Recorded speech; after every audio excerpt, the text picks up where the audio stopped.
musibah yang ia dapatkan, dia bersabar. Itu namanya disebut dengan as-sabr, sabar dalam bahasa Arab. Di kalimat sabar dalam etimologi itu bahwa dia menahan diri dari musibah, dari perkara-perkara musibah yang dia terima, kesulitan-kesulitan itu namanya disebut dengan as-sabr atau sabar.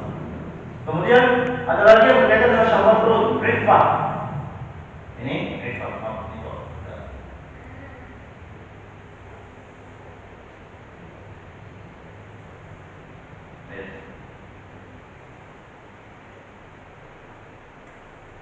Ada namanya iffah berkaitan dengan syahwat perut.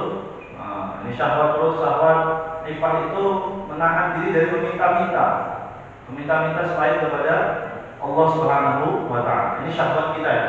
Ada yang Ghazali kalau kaitan dengan syahwat perut kita tahan, itu disebut dengan iffah. Kemudian ada syuja'ah, peperangan. Orang itu normalnya kalau mau perang itu takut biasanya. Ya. Nah, untuk melawan ketakutan, menahan diri dari ketakutan itu malah berani. Syuja'ah itu kalau dalam bahasa Indonesia itu berani. Menahan diri dari ketakutan adalah berani. Ya, sahabat itu ya manusia kayak kita. Begitu perang juga, lihat musuh sudah pasukannya banyak sekali, jumlahnya banyak, kemudian peralatan perangnya canggih-canggih, ya ada ketakutan, tetapi ditahan. Sabarnya orang berperang adalah menimbulkan keberanian. Bukan sabarnya orang berperang dihajar terus diam saja. Nah, itu kayak syuja'ah. Kemudian kalau kaitan dengan tahan amarah, itu orang disebut dengan al-hilm. Jadi hilm itu kelembutan. Nah, jadi sabar dari menahan amarah, nah, itu buahnya hasilnya bukan kata sabar, bukan as-sabr, tapi menjadi al-hilm. Nah, hilm itu kelembutan hati, kelembutan pikiran dan seterusnya. Kemudian sabar dengan gaya hidup, itu zuhud. Nah, zuhud itu bisa karena terpaksa, bisa karena dipaksa ya. Kalau terpaksa, mengingat lagi musim sepedahan, ya, lagi musim sepedahan, teman-temannya semua sepedahan, jadi dia zuhud, nggak beli, karena terpaksa memang. Ada orang punya duit bisa beli itu, tapi dia lihat orang miskin lebih penting, maka itu disebut dengan zuhud. Dia mampu berbuat sesuatu, tetapi dia tahan untuk kebutuhannya, itu disebut dengan zuhud. Kemudian ada lagi qanaah, ini yang berkaitan dengan hak, qanaah, hak kita. Kalau kita diberikan hak oleh orang lain atau oleh Allah, ternyata tidak sesuai dengan harapan, ya sudah qanaah gitu. Jadi ridho terhadap apa yang kita miliki, itu disebut dengan qanaah. Jadi sabar itu sebetulnya sabar. Haknya kita harusnya sekian, haknya kita harusnya begini. Nah, itu perlu kesabaran. Kemudian sabar dalam perspektif ibadah kemarin sudah kita bahas. Yang pertama adalah sabar dalam taat kepada Allah Subhanahu wa Ta'ala. Kemudian yang kedua, sabar dalam meninggalkan perkara yang haram. Ini butuh kesabaran. Dalam ketaatan butuh sabar, dalam meninggalkan yang haram butuh sabar. Yang ketiga adalah sabar dalam terkena musibah atau bencana. Nah, ini sebuah bagian daripada kesabaran. Baik, mau ya sudah dapat minum Pak? Di ini.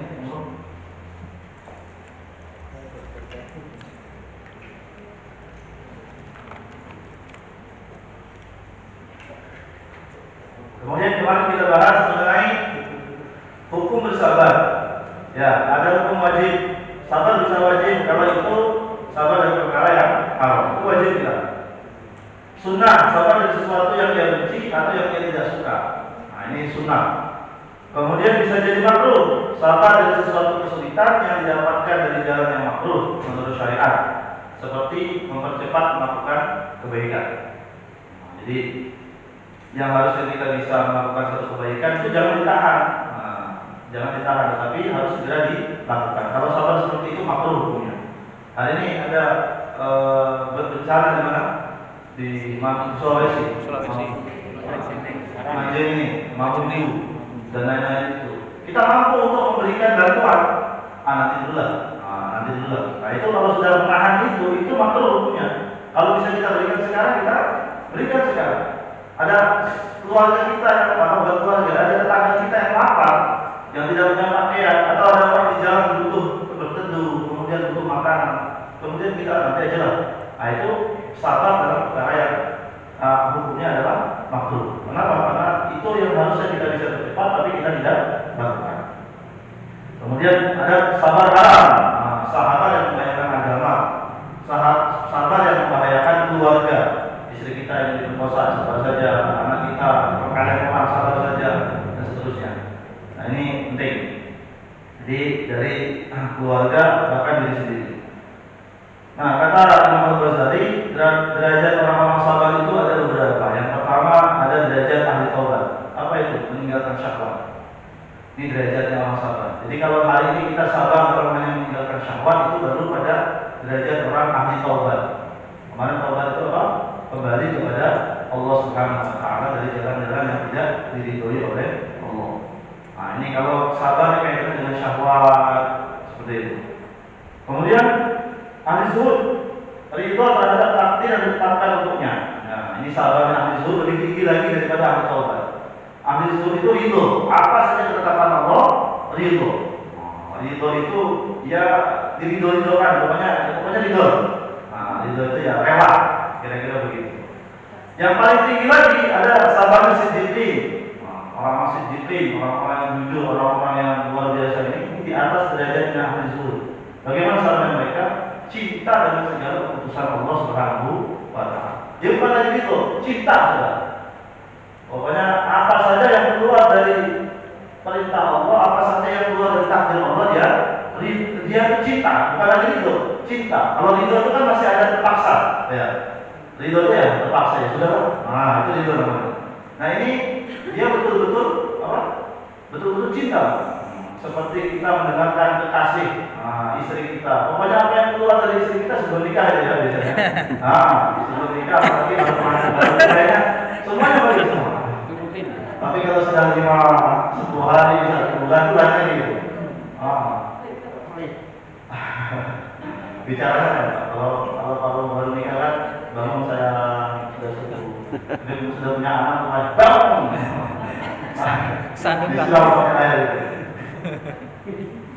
Jadi ini cinta terhadap segala, pokoknya apa yang itu sudah cinta. Allah bilang apa cinta. Dikasih musibah ya cinta, dikasih kebaikan ya cinta. Ini sabarnya, derajat sabarnya tinggi sekali, sulit.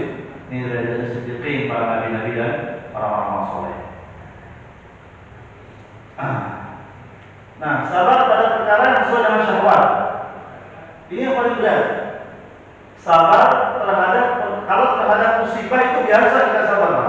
Tapi kalau sabar terhadap perkara-perkara yang sesuai dengan syahwat kita, apa itu? Seperti berkaitan dengan kesehatan, kesenangan, lapangan rezeki, jabatan, anak istri. Ini bersabar dari hal-hal ini sulit. Ini perkara yang sulit. Bersabar itu maksudnya tidak membiarkan jiwa terlena dengan kenikmatan tersebut. Kesehatan, nikmat sehat luar biasa, senang kita Pak. Kalau nikmat sehat, senang ya? Senang. Tapi berapa banyak orang yang bisa menahan kesenangan dari kesehatan tadi untuk beribadah kepada Allah Subhanahu wa taala.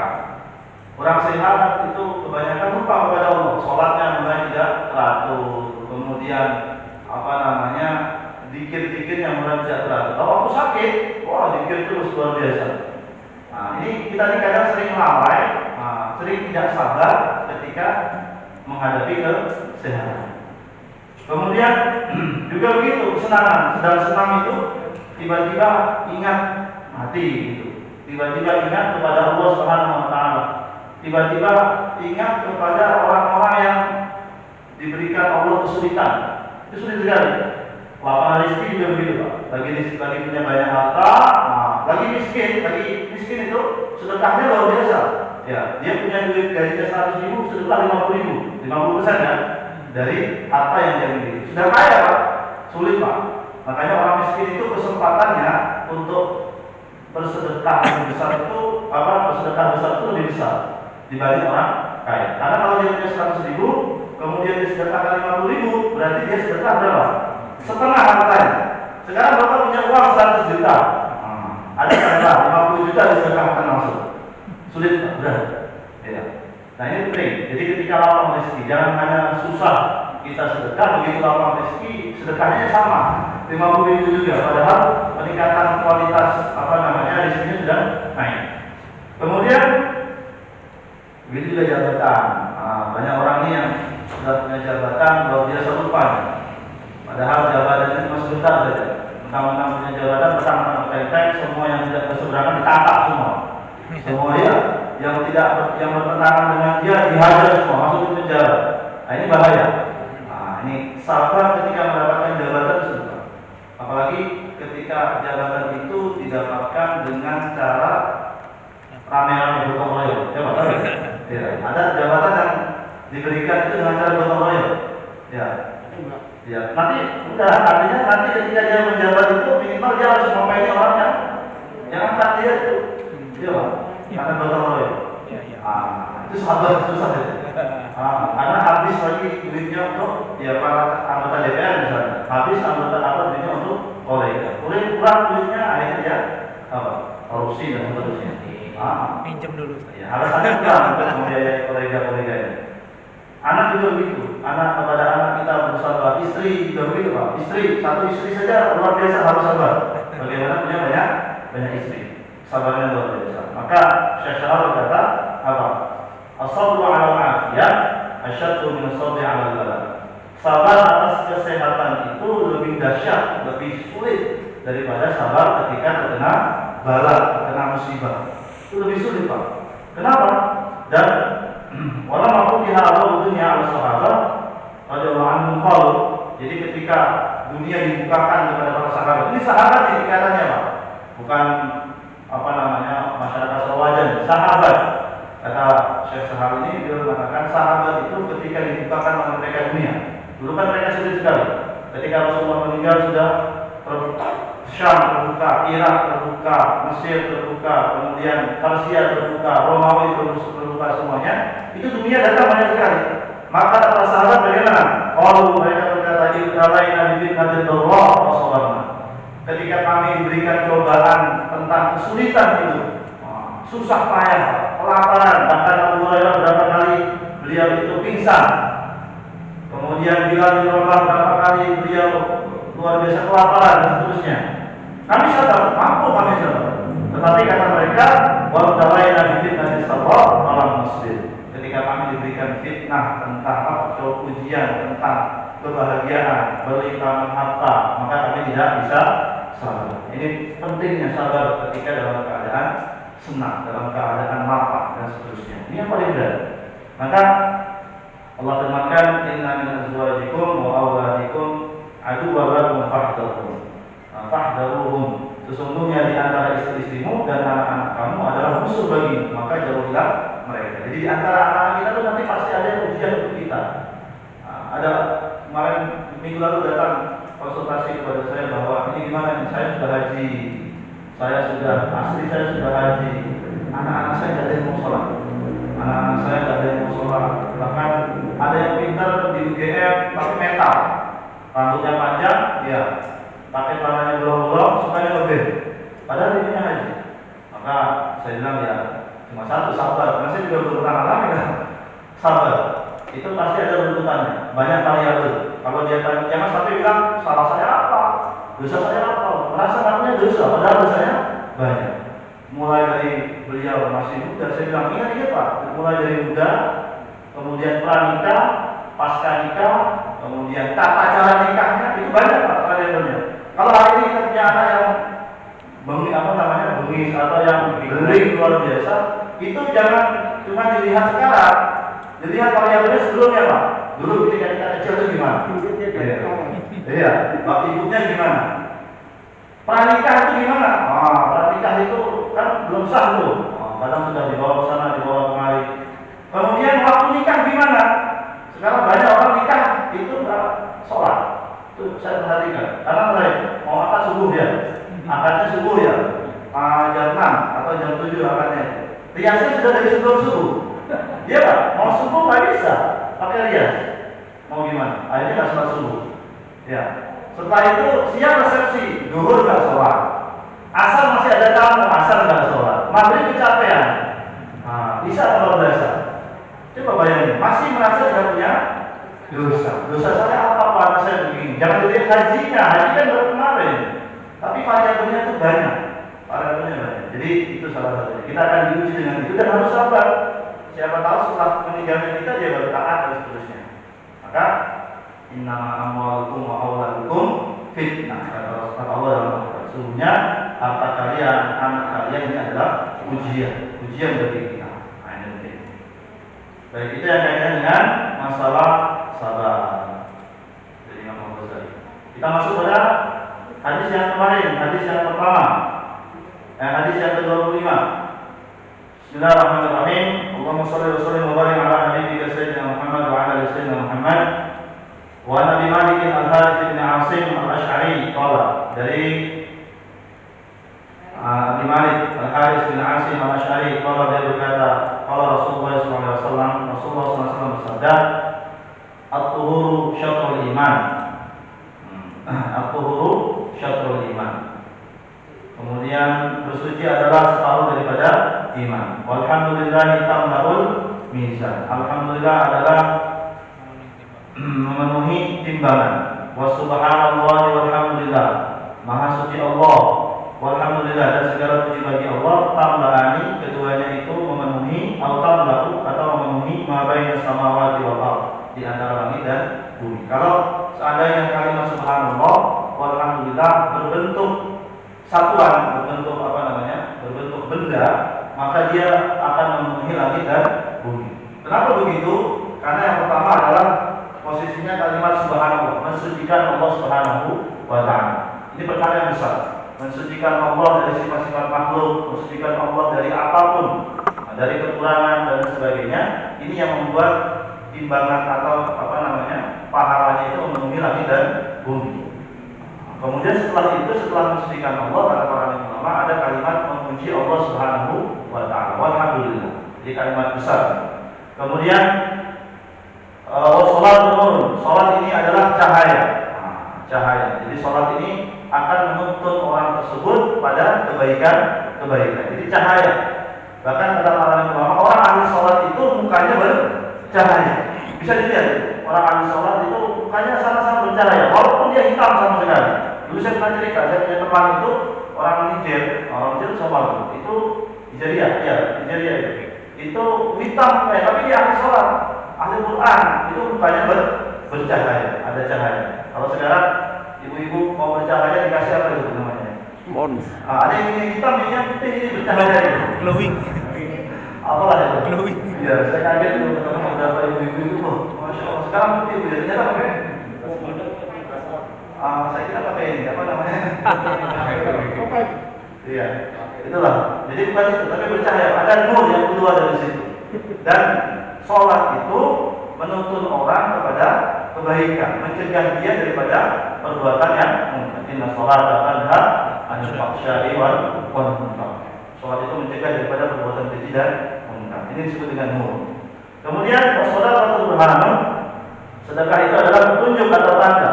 Petunjuk untuk orang itu menuju jalan yang baik, atau tanda bahwa orang itu beriman. Karena orang-orang munafik itu kalau suruh sedekah sulit sekali. Kalau suruh sedekah sulit, suruh mengeluarkan uangnya itu sulit. Itu disebut dengan sedekah burhan, bukan burhan, sedekah ini. Kemudian wasabru diyarun, sabar ini cahaya. Apa bedanya nur dengan diya? Kemarin sudah dijelaskan. Nur sama-sama, kalau dalam bahasa Arab, nur itu cahaya, diya itu cahaya juga. Cuma dalam Al-Quran itu nur itu kebanyakan digunakan untuk al-qamar, untuk apa? Bulan. Cahaya yang menyejukkan. Sholat itu cahaya yang menyejukkan. Orang sholat itu nanti akan dapat kesejukan dalam hatinya, terang dan seterusnya. Nah, untuk sabar itu diya digunakan di sini. Diya itu artinya cahaya yang panas. Diya itu kebanyakan digunakan untuk matahari. Al-Quran menggunakan kalimat diya itu untuk matahari. Kenapa? Sabar itu cahaya betul, tapi cahaya panas sekali. Kita butuh ekstra untuk mendapatkan kesabaran. Untuk menikmati kesabaran itu butuh ekstra, dan itu panas luar biasa. Maka disebut di sini dia sama-sama cahaya, hanya cahayanya lebih panas. Tapi dahsyatnya terangnya lebih terang mana? Lebih terang matahari. Kalau sudah dapat itu lebih terang matahari. Ini dia. Kemudian Al-Quran hujjatul laka aw 'alaika. Quran itu adalah hujjah bagi engkau. Hujjah itu penolong maksudnya, aw 'alaika, atau atas engkau. Jadi kalau kita tidak ditolong, maka kita akan dituntut oleh Al-Quran. Makanya penting kita ini memenuhi hak Al-Quran. Adat kepada Quran, Pak.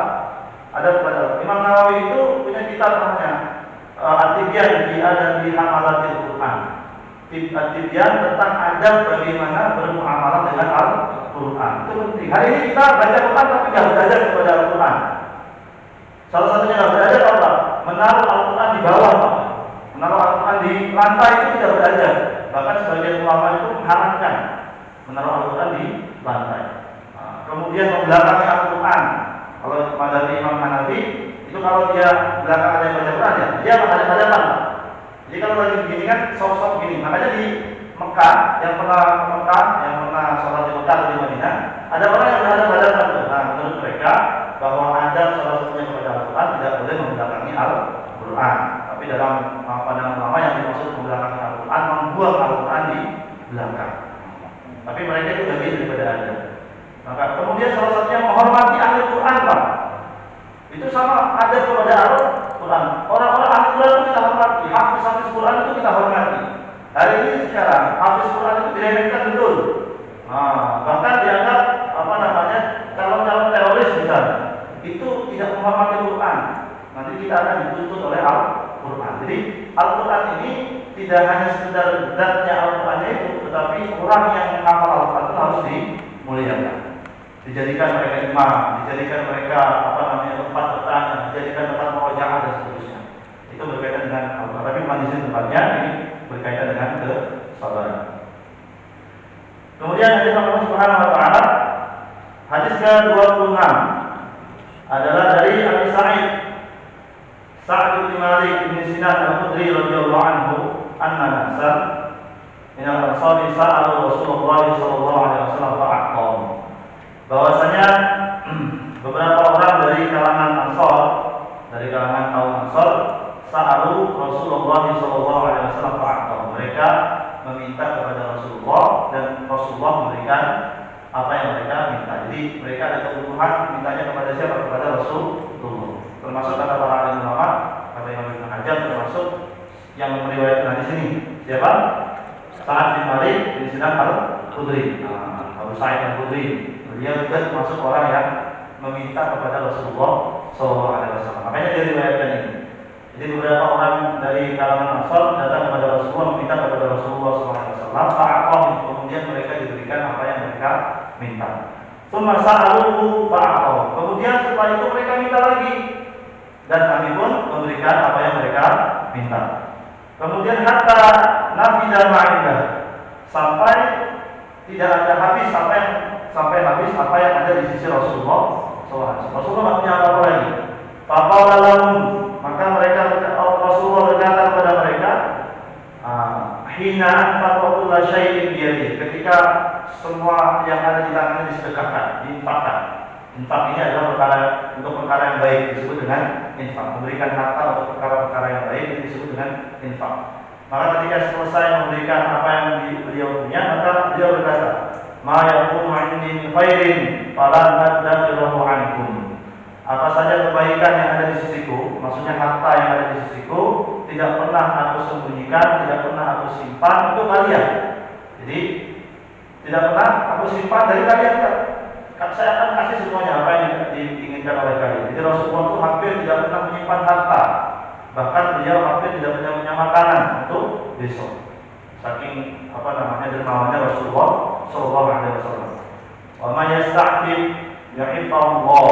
Barang siapa yang merasa cukup tidak meminta-minta, maka ya'ifallah, maka Allah akan mencukupkan kebutuhan mereka. Meminta-minta itu ya boleh, tetapi barang siapa yang menjaga diri, istighfar ini menjaga diri dari meminta-minta, maka Allah akan cukupkan dia. Hari ini kenapa kita ini tidak cukup? Karena kita sering minta-minta selain kepada Allah Subhanahu wa taala. Kemudian wa may yastaghni yughnihi Allah. Barang siapa yang merasa kaya, jadi yughnihi Allah, maka dia akan dikayakan oleh Allah Subhanahu wa taala. Minimal hatinya dikayakan. Hari ini kita enggak, kalau merasa kaya tidak, tapi sok kaya ya. Merasa kaya itu kalau dapat bantuan itu saya enggak butuh. Hari ini semuanya kayaknya KTP-nya sudah terdaftar untuk mendapatkan bantuan. Jadi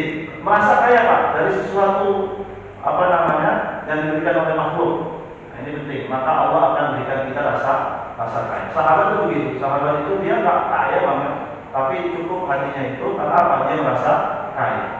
Jadi jangan pernah takut. Kemudian wa may yatasabbar bisabrullah. Barang siapa yang berusaha untuk bersabar, maka Allah akan berikan dia hakikat sabar. Hari ini kita belajar sabar, mendapat hakikat sabar. Jadi kita barang siapa yang berusaha untuk sabar dari segala masalah, maka Allah akan berikan dia hakikat kesabaran. Maka kata Allah, kata Rasulullah, wa ma u'tiya ahadun ata'an khairan wa awsa'an min sabri. Tidaklah seorang pun yang dikaruniai satu pemberian oleh Allah, satu kebaikan yang lebih luas melainkan kesabaran. Karena sabar ini luar biasa. Di sabar ini perkara-perkara yang paling besar, tingkatan yang paling tinggi yaitu kesabaran. Ini hadis ke-26. Jadi ini memberikan semangat untuk kita bahwa yang pertama kita harus sabar dari meminta-minta selain kepada Allah. Kemudian yang kedua kita harus sabar dari harta yang Allah telah titipkan kepada kita. Sedikit atau banyak kita merasa cukup. Kalau itu sedikit kita merasa kaya. Kalau itu banyak maka kita infakkan di jalan Allah Subhanahu wa taala. Ini sabar atas harta. Sabar atas dari meminta-minta kepada selain Allah Subhanahu wa taala. Kemudian yang ke-27 adalah dari Abi Yahya As-Suhaib bin Sinan qala. Abi Yahya bin Suhaib bin Sinan qala, beliau berkata, jadi Suhaib bin Sinan ini orang pertama setelah 30 sekian orang yang masuk Islam dari Romawi, dari Rum. Jadi orang Romawi yang pertama kali masuk Islam, Rum, orang Romawi. Jadi kalau dari Habasyah siapa yang pertama kali masuk Islam? Habasyah dari Nah, yang pertama kali masuk Islam ada ingat? Ummu Aiman. Bilal bin Jadi pertama kali dari Habasyah. Jadi Habasyah itu sekarang Ethiopia, orang-orang Afrika. Pertama kali. Dari Parsi siapa yang pertama kali masuk Islam? Salman al-Farisi. Nah, ini termasuk dari Rum, namanya Suhaib bin Sinan. Beliau ini luar biasa. Ibunya budak. Beliau setelah dewasa datang ke Mekah jadi budak, kemudian dimerdekakan dan ikut Rasulullah. Setiap peperangan Rasulullah beliau ikut sampai beliau wafat di di Madinah kalau tidak salah. Beliau berkata, bahwa Rasulullah SAW beliau meriwayatkan, jadi beliau ini meriwayatkan hadis cuma 30-an hadis. Dari Rasulullah SAW cuma 30 hadis. Rasulullah SAW bersabda, "Ajaban li amril mu'mini, inna amrahu kullahu lahu khair, wa laysa dzalika li ahadin illa lil mu'min. In asabahu sarra'u syakara, fa kana khairan lahu, wa in asabahu dharra'u sabara, fa kana khairan lahu." Jadi dalam riwayat ini dikatakan orang mukmin itu amat aneh, ajib. Ajib itu sangat mengherankan sekali. Kenapa orang mukmin itu mengherankan? Bahwa perkara yang dia lalui itu semuanya baik saja. Jadi orang mukmin itu segala urusannya, segala perkaranya itu baik saja. Kalau dia boleh sadari kali ada di dalam mukmin, dan hal itu tidak akan terjadi kepada siapapun kecuali orang beriman. Kecuali terjadi kepada orang beriman. Apa saja itu? In asabahu sarra syakara. Kalau dia diberikan satu kebahagiaan, satu hal yang membahagiakan, maka dia bersyukur kepada Allah. Luar biasa syukurnya. Wa in asabahu fakana khairan lahu, dan itu baik untuk dia. Wa in asabahu dharra, kalau dia diberikan satu perkara yang menyusahkan dia, yang menyakitkan dia, yang dia tidak senang, sabar, dia bersabar. Fakana khairan lahu, maka itu baik untuk dia. Karena firman Allah Subhanahu wa taala, bersyukur ditambah nikmatnya, bersabar ditambah pahalanya. Orang beriman begitu. Kalau dia syukur ditambah nikmatnya. La in syakartum la azidannakum. Itu sudah masyhur. Kalau kita bersyukur ditambah pahala kita, ditambah nikmat kita. Kalau kita sabar ditambah pahala kita. Dan orang-orang yang seperti itu sedikit dari manusia itu sedikit sekali. Karena Allah berfirman dalam Al-Qur'an, innal insana khuliqa halu'a, idza massahu syarru jazua, wa idza massahu khairu manu'a.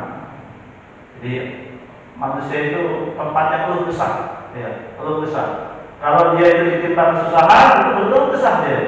Pokoknya sukanya mengeluh. Begini, begitu, kemarin saya begini, ya. Itu tempatnya mengeluh. Tapi kalau diberikan satu kegembiraan, satu kenikmatan, bakhil, pelit, ya. Coba, pernah nggak orang itu cerita, oh saya dapat rezeki kemarin begini. Yang tahu itu ceritanya cuma susah aja. Oh saya banyak utang, saya begini. Itu manusia. Jadi punya punya potensi, bukan hanya potensi, tapi sifatnya manusia adalah selalu berkeluh kesah. Maka orang hukum itu begitu baik aja. Maka dalam satu riwayat hadis, riwayat Imam Ahmad, umat Rasulullah, maksudnya orang beriman ini punya ciri khas, dan itu diceritakan kepada Nabi Isa. Maka dalam satu hadis dikatakan Allah Subhanahu wa taala berfirman, "Ya Isa, inni ba'ithun min ba'dika ummah." Wahai Nabi Isa, akan saya bangkitkan setelah kamu satu umat. In asabahu ma yuhibbun hamadu wa syakaru. Kalau mereka ditimpa satu yang mereka sukai, mereka itu hamadu wa syakaru. Mereka itu bertahmid, memuji Allah dan bersyukur kepada Allah Subhanahu wa taala. Wa in asabahu ma yakrahun ihtasabu wa sabaru. Kalau mereka ditimpa satu masalah yang mereka tidak suka, mereka ikhtisab selama mencari ridhonya Allah Subhanahu wa taala, mencari pahala. Kemudian mereka sabar. Kemudian kata Allah, la ilma wa la ilma. Mereka itu tidak punya ilmu, tidak punya kelembutan. Tidak punya ilmu, tidak punya kelembutan. Maka Nabi Isa protes kepada Allah, ya Allah, kaifa dzalika lahum ya Rabbi la ilma wa la ilma. Bagaimana mereka ini ya Allah tidak punya kelembutan, tidak punya ilmu. Tapi sifat mereka seperti sifat-sifat Nabi terdahulu. Dapat ini sifat Nabi ini, Pak. Kalau dapat kebahagiaan bersyukur luar biasa, kesusahan tidak mengeluh, malah bersabar, malah ihtisab mencari pahala. Ini sifatnya Nabi. Makanya Nabi Isa bilang, kaifa dzalika lahum ya Rabbi la ilma wa la ilma. Ini bagaimana mereka ini oleh Allah? Mereka ini padahal mereka tidak punya ilmu, tidak punya kelembutan. Padahal orang sabar itu harus punya kelembutan. Maka kata Allah, "Utikum min ilmi wa ilmi." Mereka akan saya berikan dari ilmuku dan kelembutan. Masya Allah, ini ternyata kita ini sudah diceritakan oleh Nabi Isa. Bahkan ada beberapa nabi yang ingin menjadi umat akhir zaman. Tentu ini khusus bagi siapa? Illa mukmin, kecuali orang yang beriman. Hari ini kalau kita masih suka keluh kesah dengan kesusahan kita, jarang bersyukur dengan apa yang diberikan Allah kepada kita, ini jangan-jangan kita nggak masuk golongan orang-orang yang beriman. Pengakuan saja, cuma ngaku kita orang beriman, padahal kita tidak termasuk orang yang beriman. Ini penting untuk kita supaya setiap hari kita semakin bersyukur kepada Allah dan sabar atas segala musibah yang diberikan oleh Allah Subhanahu wa taala. Nah, ini hadis yang ke-27. Ada pertanyaan di sini, Pak? Berbeda dengan hadis 27? Kayaknya sudah bisa ya? Sudah mau Isya. Nah, hadis ini kaitan dengan ini adalah kaitan dengan perkara-perkara musibah. Nanti setelahnya akan ada sabar yang berkaitan dengan kehilangan harta, sabar yang berkaitan dengan kematian seseorang dan seterusnya. Nah, ini hadis ke-27. Ada apa? Jadi sabar. Kalau tadi sabar badannya dipukul, itu butuh kesabaran. Apalagi anak-anak pondok, anak-anak yang punya anak kecil dipondokkan anaknya, itu sabar kalau dipukul. Mereka bukan untuk bukan untuk dilukai ya. Anak-anak pondok itu mereka dipukul untuk disiplin yang pertama. Yang kedua untuk mentalnya menjadi mental baja. Sehingga keluar dari pondok mereka itu bisa kemana saja. Coba tentara, polisi ya, polisi itu kan ketika didikannya itu dipukul sama anak-anak kita di pondok juga begitu. Jadi kalau anak-anak perlu kesal berkaitan dengan saya dipukul, suruh sabar, karena itu bagian daripada pendidikan. Mereka keluar untuk bisa di segala medan, Pak. Bisa di medan enak dia syukur, ketika di medan susah dia bersabar. Di bawah pelosok-pelosok daerah mereka siap, di bawah kota tidak gila dengan harta dan seterusnya. Ini fungsinya anak-anak itu di pondok dipukul itu begitu, bukan karena benci tidak, tetapi karena ingin mendidik. Dan itu butuh kesabaran untuk mendapatkan ilmu. Termasuk kalau sakit di pondok, apalagi kalau cuma sakitnya apa? Suntikan. Itu biasa itu. Itu biasa Pak ya. Kata kiai saya kalau belum suntikan belum santri. Jadi saya tuh masuk pondok 1 bulan nggak bisa pakai celana Pak. Jadi kayak sunat lagi. Nggak bisa pakai celana, pakai sarung. Betul, nggak bisa pakai celana 1 bulan. Kata kiai ini baru santri gitu. Kalau santri itu kalau sudah kena suntikan. Alhamdulillah sekarang istri saya nggak ada protes, mulus-mulus saja. Kira-kira begitu, betul kesabaran. Demikian dari saya, kalau mohon maaf, insyaallah Allah berikan kita kesehatan, mudah-mudahan minggu depan masih bisa kumpul lagi. Jam 7 harus sudah PSBB. Atau dibuka hari gitu. Jadi mudah-mudahan diberikan kesehatan, istiqomah.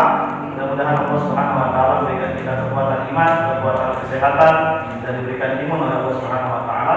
Dan walaupun yang sudah dapat vaksin, jangan yakin kalau vaksin bisa menyelamatkan kita dari kematian. Yakinlah, vaksin itu ya bagian daripada syariat kita. Vaksin itu bagian daripada syariat kita. Yang mau vaksin silakan, yang sudah dapat jadwal silakan, tapi jangan pernah yakin bahwa vaksin akan menyelamatkan kita dari keburukan-keburukan. Siapa yang menyelamatkan kita?